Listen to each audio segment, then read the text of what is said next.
Oi, eu sou a Michelle, sejam muito bem-vindos aqui no canal e hoje estreando um novo formato de vídeo aqui, como eu conversei com vocês no vídeo de retrospectiva do ano, eu também falei sobre algumas mudanças que iam acontecer aqui no canal e falei que a partir de 2024 teriam vídeos aqui que eu ia fazer comentários sobre algumas leituras, as minhas últimas leituras, né? E é exatamente esse tipo de vídeo aqui que eu tava falando. Espero que vocês gostem desse novo formato, me contem nos comentários se vocês gostaram, o que vocês acham que pode melhorar, tá bom? Então, eu escolhi trazer para esse vídeo aqui as minhas últimas leituras de teatro grego, que é uma coisa que, se você já tá me acompanhando há um tempinho aí, você já sabe que eu tô completamente apaixonada e a essa altura eu sei que é uma paixão assim irremediável, eu nunca mais vou largar teatro grego porque foi a grande descoberta de 2023 para mim e tá sendo maravilhoso continuar me aventurando pelo teatro grego. E aí eu vim contar para vocês sobre as últimas leituras que eu fiz em teatro grego, um pouquinho da minha experiência com cada uma delas e quem sabe assim eu consigo despertar em você também o interesse de ler teatro grego. Eu acho que você deveria, porque é muito maravilhoso mesmo, gente. É muito profundo, é incrível e não é tão difícil quanto você pensa, tá? Porque eu, pelo menos, pensava que seria mais difícil do que foi. Não achei difícil, pelo contrário, achei muito prazeroso. Eu vou trazer aqui 5 peças que eu li. São 4 tragédias e uma comédia. A única comédia grega que eu li até hoje. E eu vou contar um pouquinho pra vocês sobre o que eu achei dela. Pode ser que tenha spoiler, tá, gente? Porque eu quero um bate-papo mais assim... mais livre mesmo, não fiz roteiro, então eu quero só conversar com vocês sobre esses livros aqui, entre amigos conversando sobre livros, tá bom? Era para eu ter um café aqui comigo, que a minha ideia é fazer tomando um café junto com vocês, só que tá tão quente que vai ser impossível eu tomar um café. Então, vou começar falando sobre a primeira peça do teatro grego que eu li, que foi Prometeu Acorrentado, que está nessa edição aqui da Zahara. Essa edição tem 4 peças, eu li as 4, né? Prometeu Acorrentado, Édipo Rei, Medeia e As Nuvens. As Nuvens é a comédia que eu li. Mas então, falando primeiro aqui de Prometeu Acorrentado, que é uma peça do Ésquilo, e como eu falei, minha primeira tentativa aí com teatro grego e já foi assim arrebatadora. É uma peça que vai trazer sobre o mito de Prometeu, né? Prometeu, que ele é um titã, que ele vai... Essa peça a gente está lendo no Clube MSL, né? E lá a gente está se aprofundando mais nisso. Aqui são só comentários mais gerais, tá, gente? Não é nada assim super aprofundado, não. Aprofundamento você tem lá no clube mesmo, mas agora também não dá mais para você entrar porque já encerraram as inscrições. Mas enfim, essa peça é baseada então no mito de Prometeu, que vai ser aquela história do Titã, que ele se une a Zeus, ele luta do lado de Zeus contra os titãs, e aí Zeus conquista o Olimpo, os deuses, né, conquistam o Olimpo, e aí depois Prometeu vai lá e vai roubar o fogo dos deuses, que era um atributo dos deuses, e vai entregar aos humanos. Isso em linhas bem gerais, tá? E aí ele vai entregar aos humanos, Zeus não vai gostar disso e vai condenar Prometeu a um castigo de ficar acorrentado lá numas rochas, sofrendo dia e noite. Então, durante o dia, aquele sol escaldante iria queimar a pele de Prometeu e ele ia sofrer aquelas dores ali durante o dia. À noite, ele teria um refresco daquelas dores ali, porque o sol ia embora. Só que com o passar do tempo, essa noite também seria uma tortura, porque na cabeça dele, ele já estaria se preparando para a próxima tortura do dia seguinte. Então, durante o dia, o corpo dele está sendo torturado e durante a noite, a mente dele estaria sendo torturada. E aí ele vai contar aqui a partir do início da execução dessa pena de Prometeu. Então, a gente tem ali o Hefesto começando, né, a prender Prometeu, porque ele vai forjar as correntes fortes o suficientes ali para conseguir segurar Prometeu. E Hefesto a gente vê que ele não tá muito satisfeito com aquilo ali, ele cumpre porque é uma ordem de Zeus, é um dever dele, né? e junto aqui com o Hefesto tem o poder e a violência, que são dois personagens, assim, o poder e a violência personificados mesmo, justamente para meio que lembrar Hefesto de que ele tem que cumprir aquilo ali, né? Ele tem que acorrentar Prometeu, ele tem que infligir aquele castigo em Prometeu, porque o poder, ele é o poder, ele está acima de todas as coisas, né? Ele faz com que a ordem de Zeus seja cumprida. E a violência é interessante que é uma personagem muda, porque só a presença dela ali já impõe aquele respeito que você tem que fazer o que você foi ordenado para ser feito, né? E aí a gente vai acompanhando, então, a execução desse castigo, e aí o Prometeu vai encontrar com outros personagens aqui, e vai ter toda essa discussão sobre Prometeu fez algo bom, né? Ele entregou o fogo aos humanos, e a partir daí os humanos conseguiram se desenvolver, conseguiram prosperar, e Zeus não queria isso, né? Só que por outro lado, Prometeu descumpriu, de fato, uma ordem. Por mais que ele tenha feito uma coisa boa, ele fez uma coisa boa que era contra a lei, vamos colocar assim, né? E aí tem esses dois lados da moeda, sabe? A gente antipatiza com Zeus aqui na peça, obviamente, apesar de Zeus mesmo aparecer, mas todo esse castigo é uma ordem dele. Então a gente antipatiza, mas se a gente parar para pensar que Prometeu também, ele não fez uma coisa certa, no sentido de cumprir a lei. Mas até onde cumprir a lei e moralidade andam juntos? E aí a gente entra em toda essa discussão que é muito profunda, né, e muito complexa, porque você pode estar cumprindo uma lei que não é moralmente aceitável também, né? Você está proibindo que os humanos evoluam por causa de um capricho de Zeus, vamos colocar assim, né? Porque Zeus não queria que os humanos evoluíssem de fato, então por isso ele proibia, né, que o fogo fosse entregue a eles. Então tem todas essas facetas, assim, sabe? Essa peça tem... A gente, por mais que a gente antipatize mais com os personagens, que a gente goste mais de outros, a gente consegue enxergar os vários lados dessa história. E isso faz com que, se você trouxer para sua vida, né, esses vários lados e essas reflexões, você passe também a se analisar de vários lados e tentar enxergar não só o seu lado das histórias que você está envolvido, mas também como é aquela história que você está vivendo, mas pelo olhar do outro, né? Porque a gente às vezes tem um olhar muito egoísta, né? De olhar para as histórias só de acordo... Eu acho que eu tô balançando a câmera. Deve ter mudado aí para vocês, mas é porque eu tô batendo aqui, eu acho que eu tava balançando a câmera, tá? Mas então, continuando. Essa peça propõe muito isso, da gente enxergar as histórias, inclusive as que nós estamos incluídos, por outros lados também, de outros ângulos também, né? Porque sempre tem outros ângulos.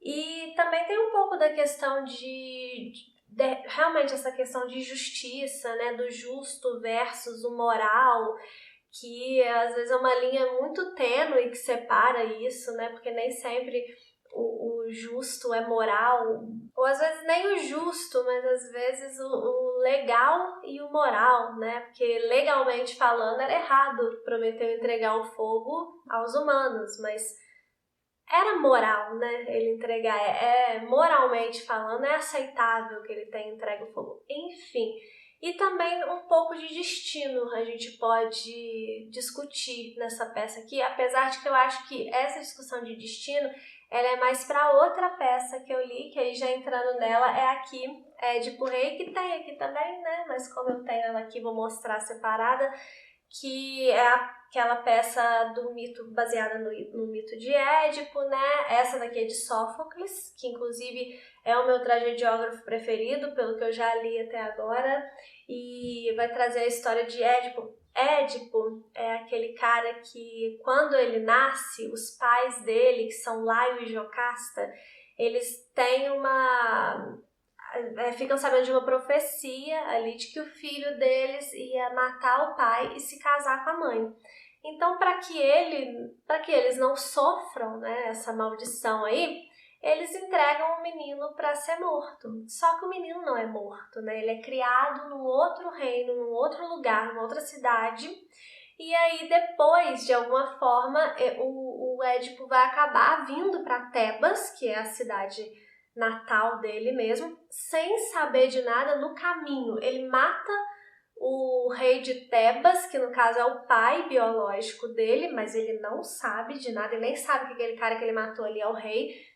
Ele chega em Tebas, Tebas estava com um probleminha, que era uma esfinge, que você tinha que, é o famoso decifra-me ou te devora. Então você tinha que descobrir ali o enigma da esfinge, porque senão você seria morto, né?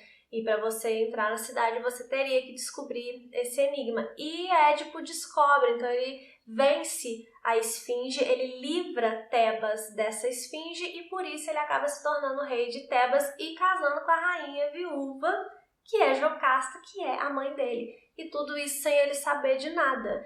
Então a gente vai acompanhar aqui essa peça a partir do momento que a cidade lá, Tebas, está sendo assolada por uma peste, e aí eles vão tentar, né, eles vão no oráculo tentar descobrir o que está causando aquela peste, o que pode ser feito, e a resposta do oráculo é que eles têm que descobrir quem foi o assassino do rei, porque na época, como a cidade estava com aquele probleminha da esfinge lá, não deu para ficar investigando quem matou o rei, então ficou um negócio meio mal resolvido.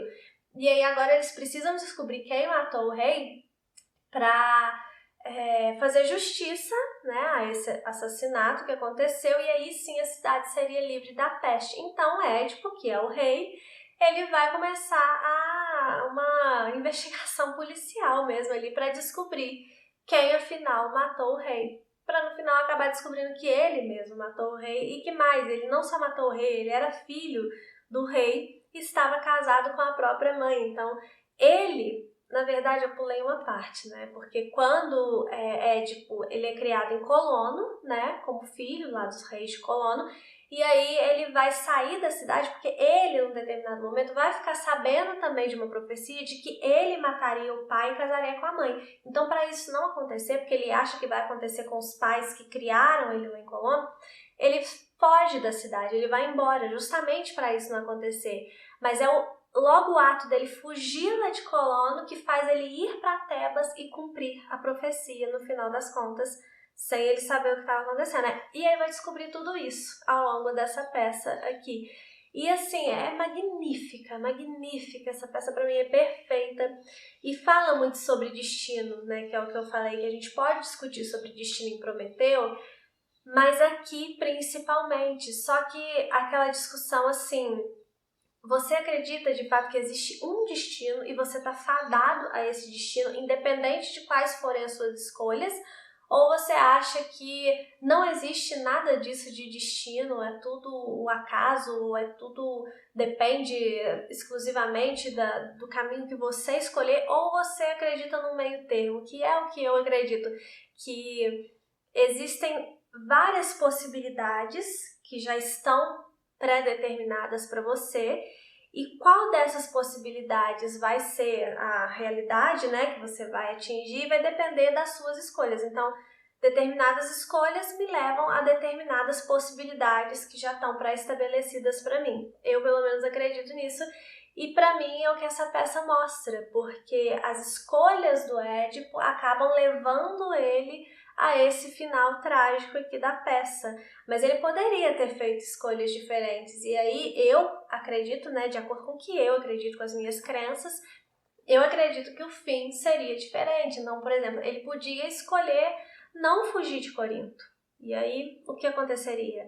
Ou então, mesmo fugindo, ele podia escolher quando ele cruzou com aquele grupo ali na estrada, que ele acaba matando o rei, sem saber que era o rei, sem saber que era o pai dele, ele podia fugir. Afinal de contas, ele estava sozinho e o rei estava em grupo, né? Então ele podia ficar temeroso ali e fugir. E aí ele não iria ter matado o próprio pai, então também seria diferente. Ou quando ele chegou na cidade e ele desvendou o enigma, ele podia não ter aceitado ser rei. É difícil, né? Você não aceitar ser rei, mas ele podia não ter aceitado e ele não casaria com Jocasta, que é a mãe dele. Então, assim, tudo aconteceu por causa das escolhas dele. E foi o fato, então, dele ter descoberto a profecia que fez a profecia se cumprir? Eu também acredito que não, porque ele poderia muito bem saber da profecia e mesmo assim falar, não, eu vou ficar aqui em Colono e não vou matar meu pai nem casar com a minha mãe, sabe? Então eu acho que realmente foram as escolhas do Édipo que levaram ele ao fim trágico. E quando a gente estuda sobre os tragediógrafos, a gente vê que Ésquilo, ele tem muito isso de colocar o peso mais nas ações humanas do que nos deuses propriamente dito, né, que seriam aqueles que ditam o destino, né, aqui no caso do teatro grego. Então, eu acredito que a intenção de Sófocles realmente era essa, de mostrar que foram as escolhas de Édipo que levaram ele ao fim que ele teve. E aí, a gente pensa nas nossas próprias escolhas. Gente, isso é tão... Já diria o Homem-Aranha lá, né? Nem é o Homem-Aranha, é o tio do Homem-Aranha que fala no filme, né? Que grandes poderes trazem grandes responsabilidades. Eu acho que é isso, né?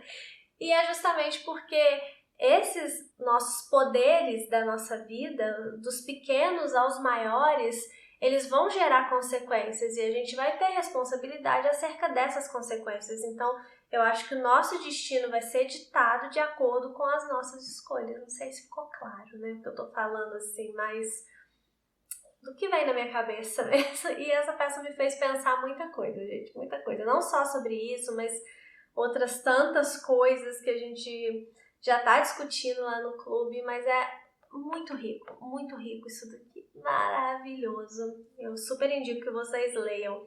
Aí depois de Édipo Rei, uma outra peça que eu finalizei aqui no Kindle, foi a continuação de Édipo Rei, que é Édipo em Colono. Não sei se vai dar pra vocês enxergarem daí, mas eu li aqui no Kindle. E aí, o que acontece? A história de Édipo, aqui, escrita por Sófocles, no caso, tem 3 peças que formam uma coisa que a gente chama de trilogia tebana.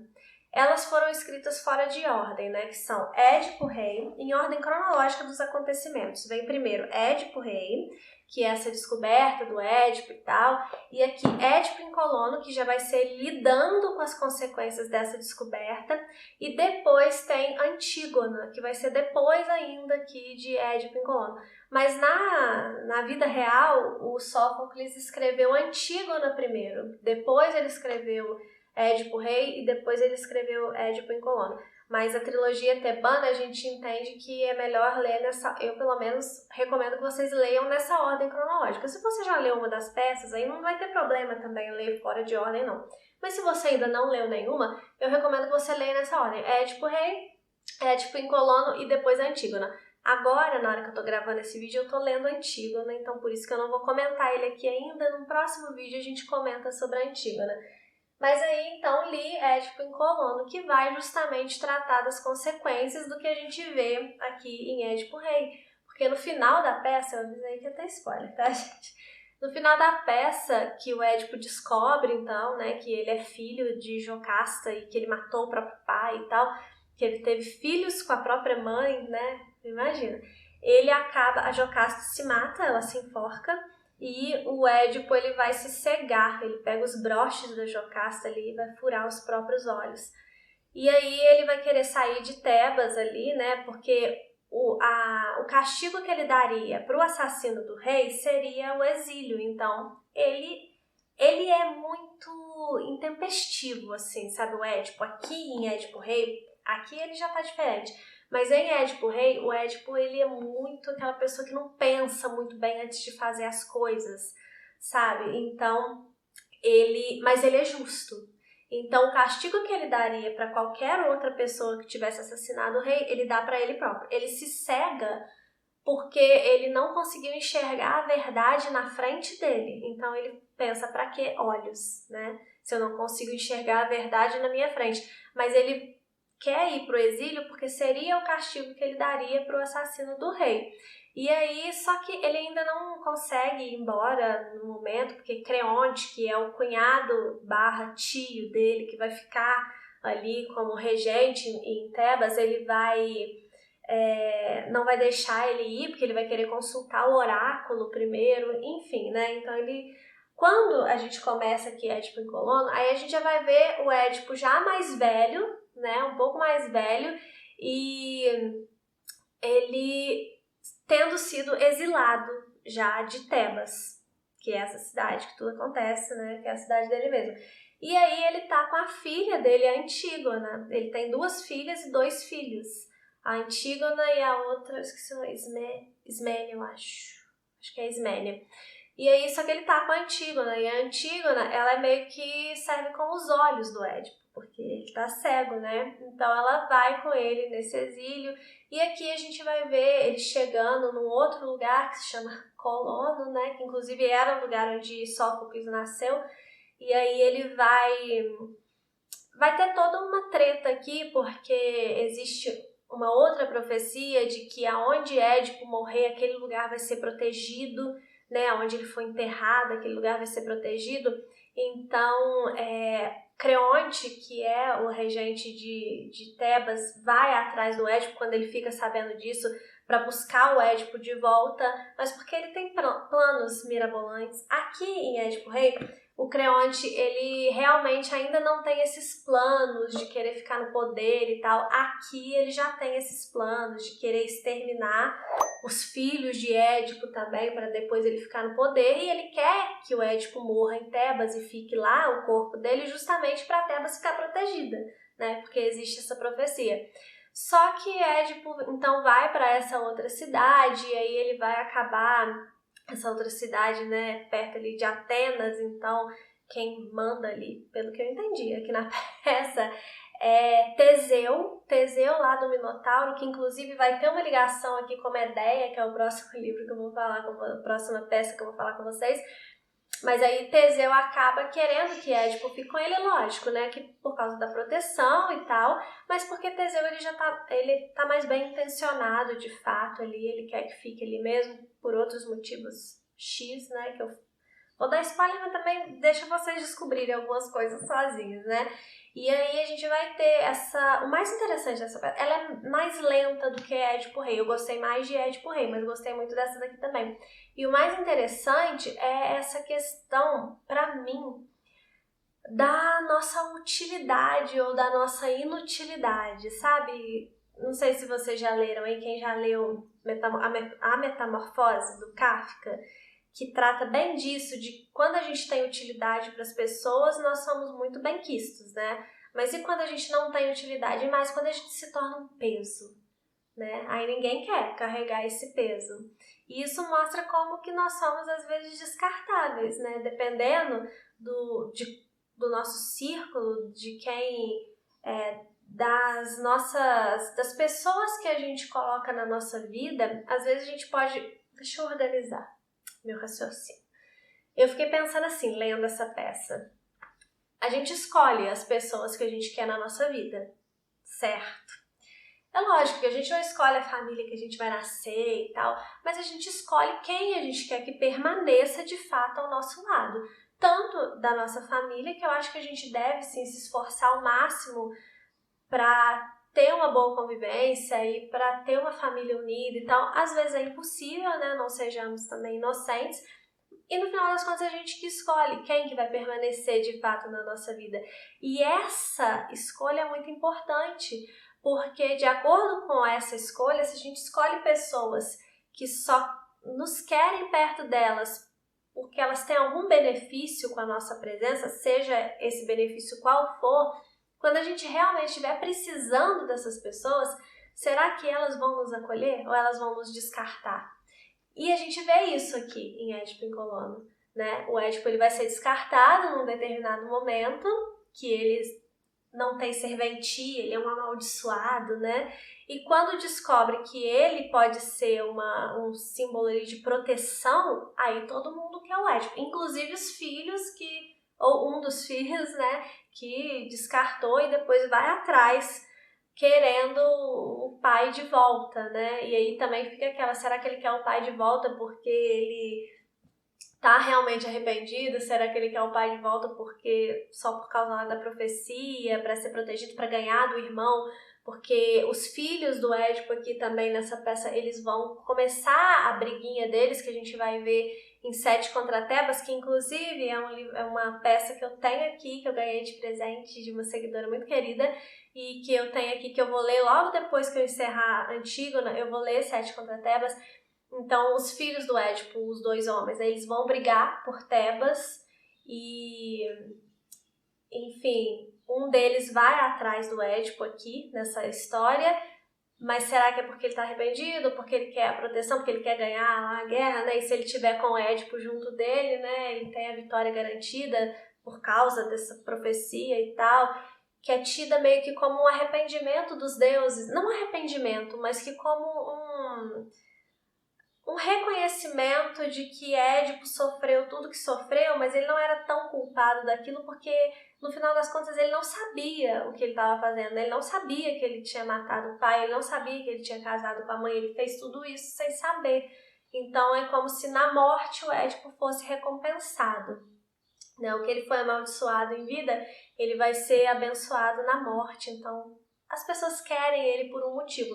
E aí eu fiquei pensando sobre essa coisa, assim, de a gente ter na nossa vida quem realmente se importa com a gente, independente se a gente tem utilidade para essas pessoas ou não, né? E da gente também tratar as pessoas como pessoas, e não como objetos, e não como meio, né, que a gente vai utilizar para atingir determinado fim. Isso também a gente tem que prestar atenção, porque a gente também faz, né? Então, enfim, coisas que eu fiquei pensando aqui. É muito legal também, gostei, como eu falei, gostei mais de Édipo Rei, porque é mais ágil, é mais cheio de reviravoltas, mas Édipo em Colono também é bem legal, principalmente para saber, né, do que aconteceu com Édipo depois de Édipo Rei ali, para conhecer Antígona, que é uma personagem que eu tô agarrando carinho por ela, eu já tô chateada, porque agora eu tô lendo Antígona, e Antígona também é uma tragédia, então eu já sei que o final não vai ser legal, né? Mas enfim. Aí depois também li, na verdade esse aqui eu li antes de ler Édipo em Colono, mas eu tô seguindo essa linha porque como eu falei de Édipo Rei, aí depois falei de Édipo em Colono, e aí também li aqui Medeia, que aí é do Eurípides, né? O Eurípides ele é um pouco mais novo do que os outros dois, bem mais novo do que Ésquilo, um pouco mais. Eu falo tanto que o cartão acabou. Sempre acontece isso, gente. Eu vou falando, na hora que eu vejo, acabou o espaço aqui do cartão. Mas enfim, Eurípides é um pouco mais novo do que Sófocles, né? E Medeia. Gostei muito também de Medeia. E Medeia me gerou um conflito, assim, sobre a personagem mesmo. Eu não sei o que sentir pela Medeia, porque a história... Todas essas peças têm uma história prévia, né, gente? A história prévia de Medeia, eu contei, lá no clube eu contei com mais detalhes, né? Obviamente, aqui não dá pra ficar... O vídeo vai ficar grande, né? Mas não dá pra ficar falando com muitos detalhes. Mas assim, Medeia ajudou Jasão a conquistar o Velocino de Ouro que ele precisava para reconquistar o reino que era dele por direito e uma treta toda anterior lá. Só sei que o importante é que você saiba que Medeia ajudou Jasão a ponto de destroçar o irmão dela para atrasar o pai dela para que ele não conseguisse alcançar o Jasão para recuperar o Velocino de Ouro. Então assim, Medeia fez coisas absurdas para ajudar Jasão. E aí quando eles chegam na cidade de Corinto, eles estão em Corinto? Eles estão em Corinto, porque eu confundo um pouco as peças, os lugares, né, das peças. E aí, quando eles chegam lá em Corinto, o Jasão se engraça pela filha do rei de Corinto, que chama Creonte, mas é outro Creonte, não é o Creonte aqui de Édipo, não, tá? Ele se engraça lá com a mulher e resolve que ele vai se casar com a princesa lá de Corinto. E aí, Medeia fica danada da vida, né, gente?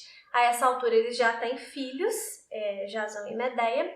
E aí, o que a gente vai acompanhar aqui é a vingança da Medeia, porque ela vai falar assim, beleza, Eu fiz tudo que eu fiz por você e agora você vai me apunhalar pelas costas desse jeito? Isso não vai ficar assim.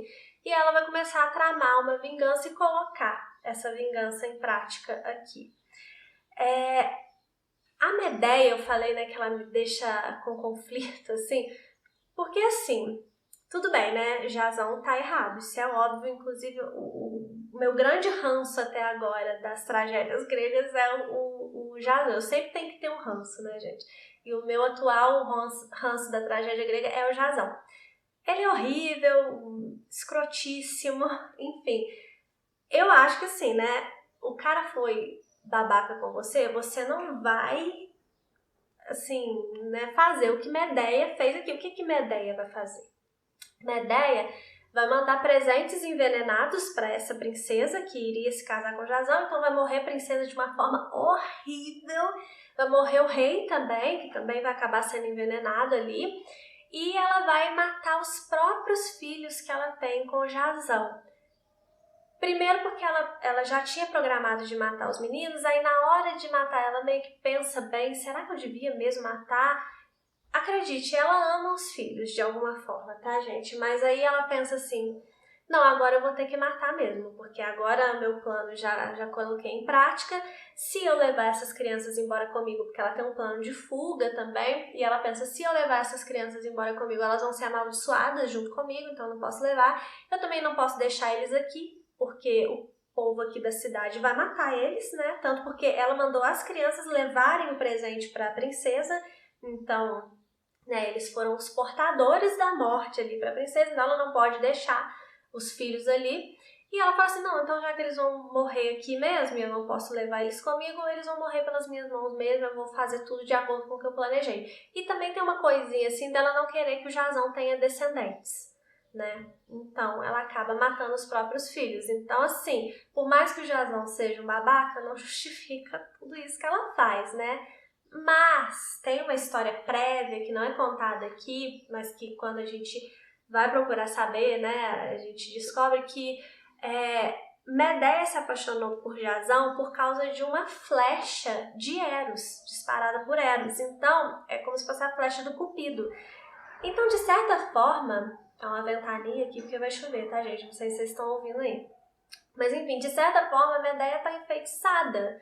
Então, esse amor, não sei se eu posso chamar de amor, mas esse feitiço de amor aí, ela não tem controle sobre isso, né? Então eu fico meio assim, ela tá errada, obviamente, do que ela faz, principalmente quando ela, né, decide matar os próprios filhos, mas ao mesmo tempo ela não tem clareza, eu acho, do que ela faz por ela estar enfeitiçada. Pelo menos eu interpreto dessa forma, sabe? E aí também eu fiquei nesse conflito com relação a ela.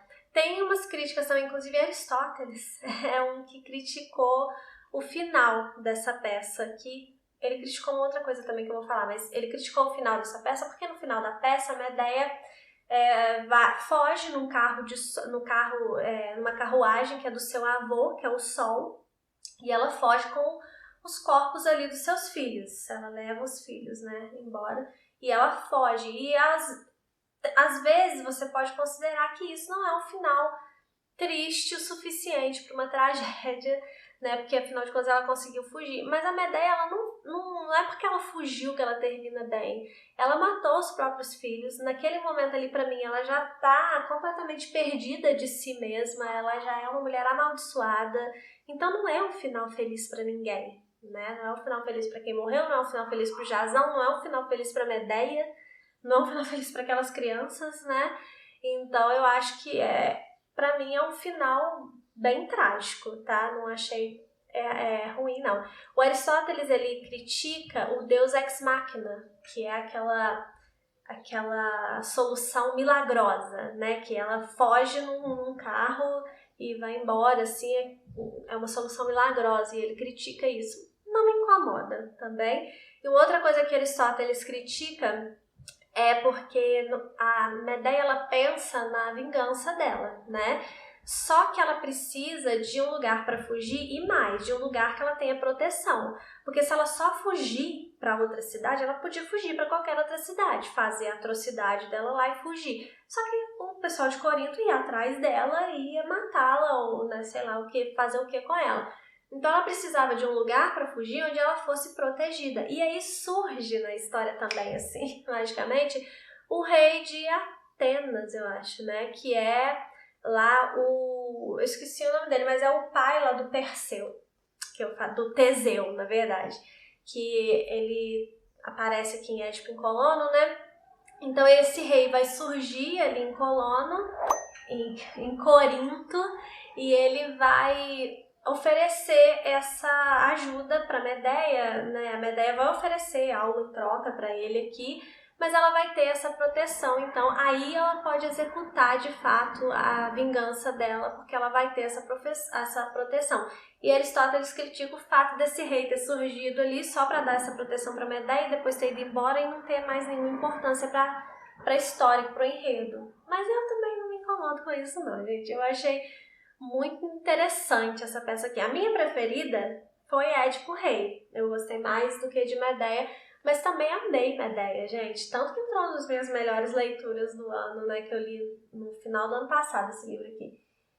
Enfim, e a gente também pode pensar sobre muita coisa. E as tragédias gregas, eu acho que elas fazem a gente trazer muito as questões para nossa própria vida, para nós mesmos, sabe? Para descobrir os nossos vícios, para a gente sanar esses vícios, né? Porque a partir do momento que você tem conhecimento daquilo de errado que você faz, você precisa trabalhar para corrigir aquilo, né?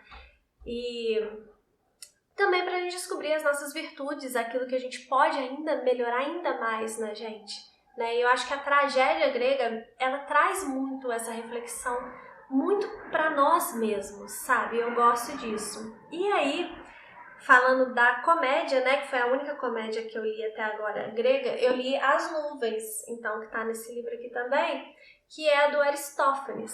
A comédia, ela já tem uma coisa que é uma reflexão, pelo menos eu senti, de cunho mais social. É menos voltado para nós mesmos e mais voltado para nossa relação com o mundo, sabe? E eu gosto mais da reflexão mais voltada para nós mesmos, tanto porque, eu já falei isso várias vezes em outros vídeos, eu acho que a gente muda o mundo a partir da nossa mudança pessoal. Então eu não acredito que a gente consegue mudar nada daqui para fora se a gente não muda primeiro daqui para dentro, sabe? Mas enfim, né, também são reflexões importantes essa da gente com o mundo externo e tal, mas eu gosto mais das reflexões mais internas mesmo. E aqui na comédia, pelo menos nessa comédia que eu li, assim, eu não achei engraçado, de fato, né? Mas o que me incomodou mesmo foi... Não sei, eu achei meio chulo. Tem umas coisas aqui bem chulas, sabe? Os termos que são utilizados, que eu não gostei muito. Mas assim, é legal conhecer, foi legal conhecer, não é que eu odiei, não, tá? Essa comédia aqui, né, As Nuvens, ela vai trazer a história de um cara, que eu agora esqueci o nome dele, o nome... esqueci. Mas o protagonista aqui, ele é um homem cheio de dívidas e ele quer que o filho dele vá estudar na escola de Sócrates para aprender a retórica. Porque esse protagonista acredita que, aprendendo a retórica, o filho dele vai conseguir dar a volta nos credores dele e aí ele não vai precisar pagar as dívidas que ele tem. Então ele quer que o filho aprenda a retórica para enganar os caras lá, né? Usar palavras bonitas para enganar os credores dele para ele ser perdoado das dívidas dele, né? Ou seja, um fim escuso, né?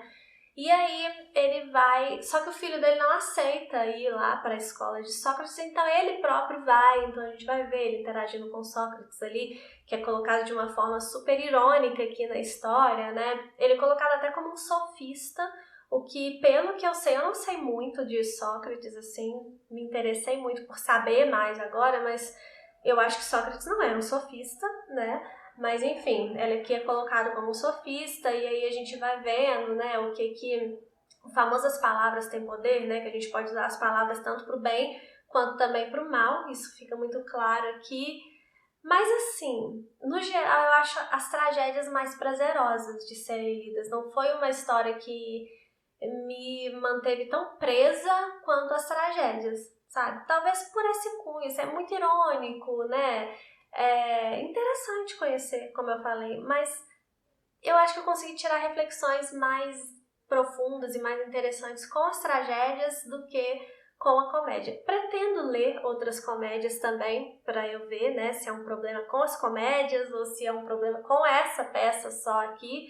Mas assim, mas não é que eu não gostei, tá, gente? É porque como eu já tinha lido várias tragédias, eu fiquei assim, meio decepcionada, sabe? Porque as tragédias realmente, pra mim, foram muito superiores. Enfim, no final das contas, o que eu achei do teatro grego é que eu achei que eu ia sentir uma distância maior da nossa realidade do que na verdade eu senti. Mas eu acho que os dilemas, os nossos dilemas hoje, as nossas dúvidas, as nossas grandes reflexões são as mesmas daquele tempo, né? Por isso que a gente acha, quando a gente lê o teatro grego, algo tão atual, mesmo sendo peças aqui, todas essas escritas antes de Cristo. Então, e são muito atuais, justamente porque os dilemas que o ser humano convive, com os quais a gente convive, são os mesmos, desde aquela época, e a gente está sempre em busca dessa melhoria, dessa verdade, né? E o ideal é que a gente sempre esteja em busca mesmo dessa verdade, dessas melhorias, enfim. Então eu achei que eu sentiria uma distância maior e na verdade eu achei muito próximo de nós. Tudo isso que é trazido aqui de uma forma muito extrema, né? Matar o próprio pai, casar com a própria mãe, matar os próprios filhos por uma vingança, e deuses e titãs, né? São coisas assim, aparentemente muito distantes de nós, mas que trazem reflexões e que trazem ensinamentos muito próximos. E que se você souber aproveitar bem, você vai crescer demais a partir da leitura dessas peças. Então eu super recomendo. Inclusive a comédia também, acho legal de você conhecer. Talvez você goste mais do que eu, né? Como eu falei, não é que eu odiei, eu gostei, mas é porque ficou sem graça perto das tragédias que realmente as tragédias me encantaram demais. Então me conta aí se você já leu teatro grego, o que você achou do que você já leu, o que você já leu, me indica outras peças aqui para eu ler. E me conta também se você gostou desse formato de vídeo aqui, tá bom? Um beijo e até o próximo vídeo.